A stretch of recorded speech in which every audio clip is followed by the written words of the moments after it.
10,000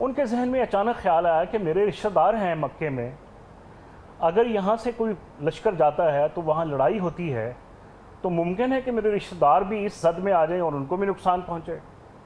چنانچہ انہوں نے اپنے طور پر ایک خاتون کے ذریعے ایک خط بھجوایا کہ جا کے یہ مکے کے کسی قریش کے سردار کو دے دیں کہ نبی علیہ السلام آ رہے ہیں آپ کی طرف۔ اب اللہ تعالیٰ نے حضرت نبی علیہ السلام کو وحی کے ذریعے اطلاع دے دی کہ آپ کے اس راز کو ایک خاتون کے ذریعے خط کی صورت میں مکہ پہنچایا جا رہا ہے، لہذا آپ اس کا پیچھا کریں۔ چنانچہ روایت میں آتا ہے حضرت علی حضرت عباس کے حوالے سے کہ ان کو بھیجا گیا اور ان کو مقام کا بھی پتہ چلا تھا کہ فلاں مقام پہ وہ عورت بیٹھی ہے۔ اچھا، جب یہ پہنچے تو اس عورت سے کہا کہ ہمیں پتہ چلا ہے کہ آپ کے پاس خط ہے، جو ایک راز تھا جو ہم نے اپنے پاس رکھا تھا، آپ قریش مکہ کے پاس جا رہی ہیں۔ اس نے فوری طور پر تسلیم کرنے سے انکار کر دیا، انہوں نے کہا میرے پاس کوئی خط نہیں ہے۔ حضرت علی رضی اللہ تعالیٰ عنہ کے بارے میں آتا ہے کہ انہوں نے تھوڑی سی سخت لہجہ اختیار کیا اور ایک غصے میں کہا کہ ہم آپ کی تلاشی لیں گے، آپ کے پاس خط ہے۔ چنانچہ وہ ایک خوف زدگی میں اور ڈر میں اس نے یہ پیچھے بالوں کے اندر وہ چھپایا ہوا تھا جوڑے میں وہ انہوں نے واپس کر دیا۔ چنانچہ وہ جو راز تھا وہ راز ہی رہا۔ اب یہ ظاہر ہے، اچھا اس وقت کئی قسم کے مشورے آ رہے تھے، ظاہر ہے ہر طرح کے مزاج کے لوگ ہوتے ہیں۔ کچھ لوگ یہ کہہ رہے تھے کہ سوچ لیں، دیکھ لیں، قریش مکہ بڑے طاقتور ہیں، کعبہ کے متولی ہیں، اور کچھ لوگوں کے ہاں ایک نیکی کا بھی تصور ہوتا ہے کہ جی وہ قریش مکہ حاجیوں کو پانی پلاتے ہیں، حاجیوں کی خدمت کرتے ہیں، بیت اللہ ہے، وہاں خون خرابہ نہ ہو جائے، تصادم نہ ہو جائے، یعنی ایک مصلحت کی بنیاد پہ بعض لوگوں نے مشورتاً ایسے تحفظات کا اظہار کیا۔ لیکن اللہ نے سورہ توبہ میں ایک پورا نقشہ کھینچا اس کیفیت کا، نبی علیہ السلام کو ترغیب دی کہ آپ نے عہد شکنوں اور سرکشوں کے خلاف جو فیصلہ کیا ہے اس میں کسی قسم کی تبدیلی نہ کریں۔ یعنی فتح مکہ کی طرف جو قافلہ آیا مکے کی طرف فتح کرنے کے لیے، وہ اللہ کے حکم سے آیا، وہ اللہ کی تائید سے آیا۔ اچھا، جب وہ قافلہ آیا تو اس وقت جو مختلف جو قبائل، جو ہم نے کہا بنو خزاع اور بنو بکر کے درمیان جو ایک تصادم کی کیفیت تھی، تو ارادہ نہیں تھا کوئی زیادہ مزاحمت کرنے کا، زیادہ خون خرابہ کرنے کا۔ ظاہر ہے نبی علیہ السلام کی جتنے بھی غزوات ہیں یا جتنی بھی جنگیں ہیں وہ ایک اقدامی جہاد کی صورت میں نہیں ہے، یعنی جس کو آپ اوفینسو وار کہتے ہیں، ڈیفینسو زیادہ تھی، یعنی دفاعی جہاد، کیونکہ معاہدہ توڑا تھا، سرکشی پہلی دفعہ تھی شاید جب ہم ڈیفینسو سے چینج ہو کے جا رہے تھے۔ اچھا، اب اس معاہدے کی خلاف ورزی کے نتیجے میں اللہ کے حکم اور اللہ کی جو ایک موٹیویشن تھی سورہ توبہ میں، جس میں فرمایا کہ وَقَاتِلُوا أَئِمَّةَ الْكُفْرِ، کہ آپ کفر کے اماموں کے خلاف قتال کریں۔ اچھا، یہ جو ائمۃ الکفر ہے یہ قریش مکہ کے سردار ہیں، یعنی یہ جو آیت ہے یہ اس کا جو معروضی حالات کے ساتھ اس کا تعلق ہے، اس کا اطلاق عمومی نہیں ہے، یعنی کہ ہر وقت ہی آپ کسی کافر کے امام کو دیکھیں اور اس کو مارنا شروع کر دیں، یعنی یہ ایک معروضی حالات کے تناظر میں اجازت دی گئی۔ چنانچہ جب نبی علیہ السلام کی قیادت میں مکے کے اندر جب آپ داخل ہوئے تو اتنی زیادہ مزاحمت نہیں ہوئی، صرف ایک پہاڑ کے کسی پشت پہ کوئی تیر اندازی ہوئی کسی مخالف قبیلے کی طرف سے، تو حضرت خالد بن ولید نے اس کا دفاع کیا اور 27 کفار جو ہیں وہ انہوں نے قتل کیے اور مارے، اور 2 مسلمان صرف شہید ہوئے۔ 2 مسلمان شہید ہوئے، 27 کفار جو ہیں وہ واصل جہنم ہوئے۔ عمران بھائی رہنمائی فرمائیے گا کہ جب نبی کریم صلی اللہ علیہ وسلم کو اللہ تعالیٰ نے فتح سے نوازا، نبی کریم صلی اللہ علیہ وسلم کا مکہ میں داخل ہونے کا انداز کیا تھا؟ بسم اللہ الرحمن الرحیم، رب اشرح لی صدری ویسر لی امری واحلل عقدۃ من لسانی یفقہوا قولی۔ داخل ہونے کا انداز تو بڑا ہی خوبصورت ہے، عظیم دن تھا یہ، اور اس جگہ داخل ہو رہے تھے جہاں 8 سال پہلے سے حضور نبی کریم صلی اللہ علیہ وسلم کو نکالا جا رہا تھا، اور نکلتے ہوئے کسی کو گمان نہیں تھا کہ 8 سال بعد یہ 313 سے بھی کم لوگ تھے، 313 تو مدینہ میں جا کر ہوئے، اور یہ اس انداز میں داخل ہوں گے کہ ایک لشکر جو ہے نا وہ مکہ کے اندر داخل ہوگا اور یہاں پہ ایک فاتح کی حیثیت، اپنے ہی گھر کے اندر فاتح کی حیثیت سے داخل ہوگا۔ اللہ اب جب آپ صلی اللہ علیہ وسلم جو ہے وہ مکہ کے قریب پہنچے اور پڑاؤ کیا تو حضرت عباس رضی اللہ تعالیٰ عنہ وہاں پہ تشریف لائے، اور ابو سفیان اس وقت جو ہے نا وہ مکہ کے اندر تھے۔ تو یہ طے پایا کہ ابو سفیان کو اس لشکر کا جو ہے نا وہ وزٹ کرایا جائے۔ اس سے پہلے یہ ہوا کہ عرب کے اندر جب کوئی لشکر حملہ کیا کرتا تھا تو رات کو جب وہ چولہا جلاتے تھے الاؤ، تو وہ 4 لوگوں کے لیے ایک جو ہے نا وہ چولہا جلتا تھا، وہ ایک سیٹ پیٹرن ہاں پیٹرن تھا ایک۔ تو مطلب ہے 10,000 لوگ ہیں تو 2500 چولہے جلنے چاہیے تھے۔ آپ صلی اللہ علیہ وسلم نے حکم دیا کہ ہر بندہ اپنا چولہا جلائے، یعنی 10,000 چولہے جلیں گے تو سامنے سے پتہ چلے گا کہ یہ 40,000 کا لشکر ہے، اللہ روب طاری کرنے کے اللہ لیے۔ اکبر۔ اور پھر جو ہے نا وہ ابو سفیان کو لایا گیا، اس رات کو جو ہے نا وہ رکھا گیا۔ ابو سفیان خوف زدہ تھا، اس نے یہ لشکر دیکھا اور وہ جو ہے نا خوف زدہ ہو گیا۔ حضرت عباس رضی اللہ تعالیٰ عنہ نے ان کو قائل کیا کہ آپ جو ہے نا وہ اسلام قبول کر لیں، لیکن ابھی بات جو ہے نا وہ دل کے اندر نہیں بیٹھ رہی تھی۔ پھر آپ صلی اللہ علیہ وسلم نے حکم کیا کہ مختلف قبائل جو ہیں مدینہ سے آئے تھے اور جو مہاجرین تھے وہ ایک لشکر کی سطح کے طور پہ ابو سفیان کے سامنے ایک سے گزارے جائیں مزید روب طاری کرنے کے لیے۔ یعنی مقصد یہ تھا کہ بغیر کسی جنگ کے، بغیر کسی خون خرابے کے مکہ کے اندر داخل ایک اسٹریٹجی تھی، ایک اسٹریٹجی تھی۔ اب وہ تھوڑا سا اور روب طاری ہوا تو لے گئے حضور صلی اللہ علیہ وسلم کے پاس اور کہا کہ اب تو اقرار کر لو لا الہ الا اللہ محمد الرسول اللہ۔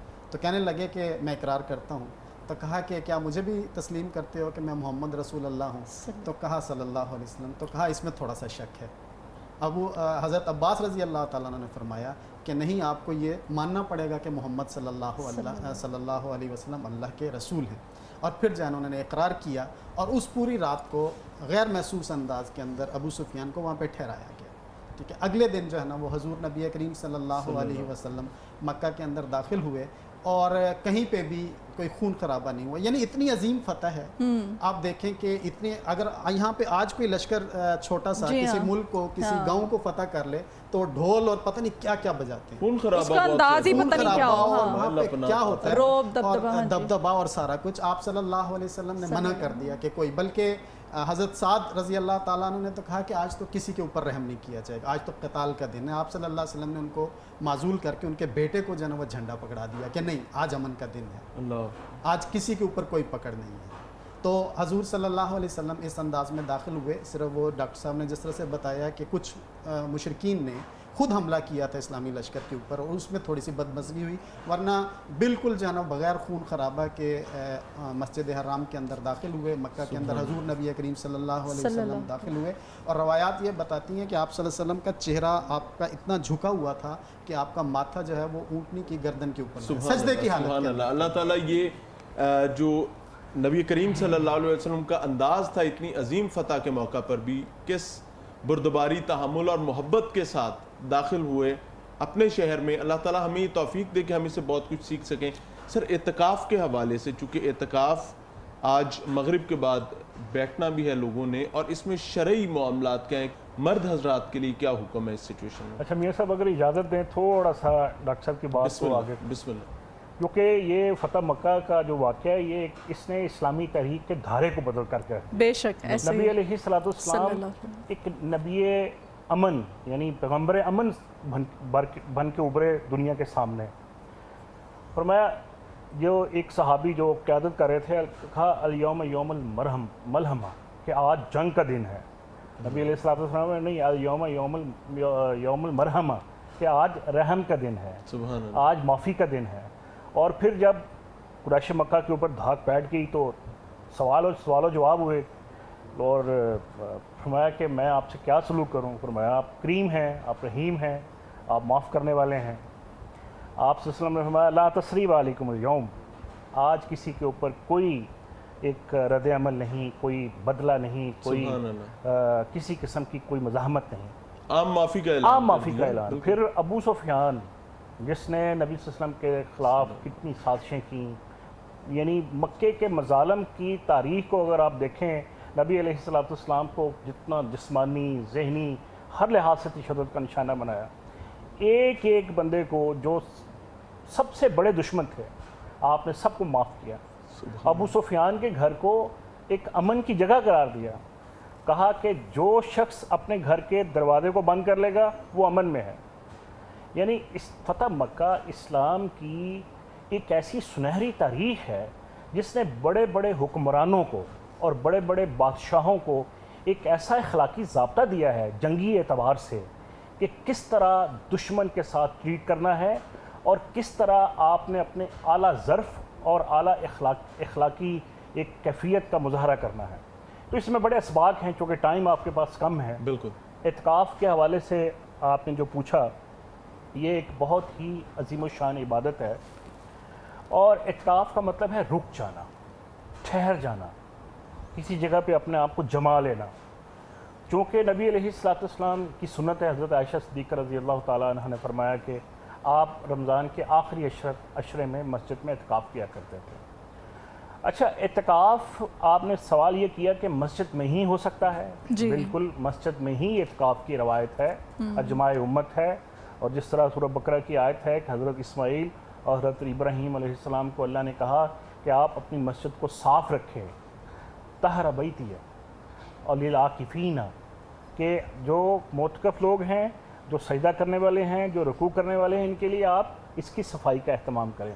تو اس سے یہ ثابت ہوتا ہے کہ یہ جو اعتکاف ہے یہ خالصتاً مسجد میں اپنے آپ کو معتکف کرنے والی عبادت ہے. اس وقت ہمارے ساتھ شفیق نقشبندی ہمارے بھائی موجود ہیں، ان سے خوبصورت سا کلام سنتے ہیں، پھر موضوع کی طرف آتے ہیں.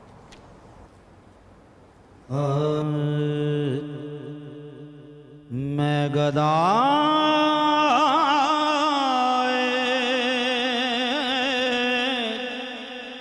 دیار نبی ہوں،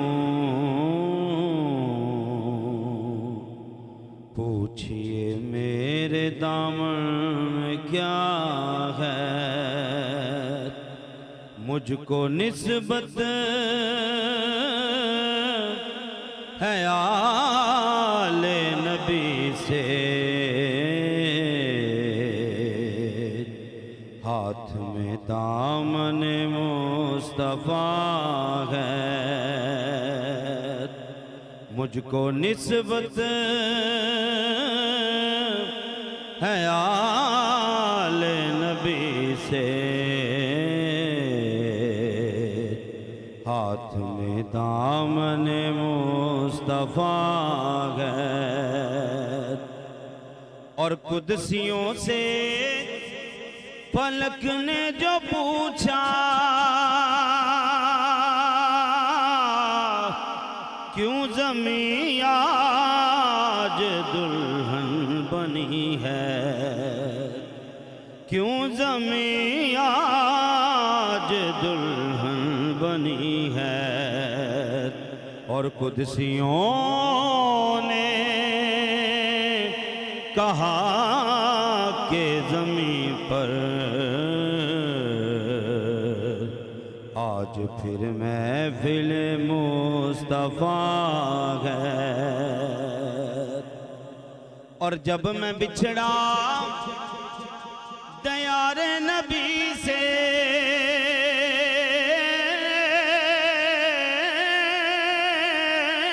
جب میں بچھڑا دیار نبی سے، ہوں بیاں کیسے لفظوں میں منظر آ گیا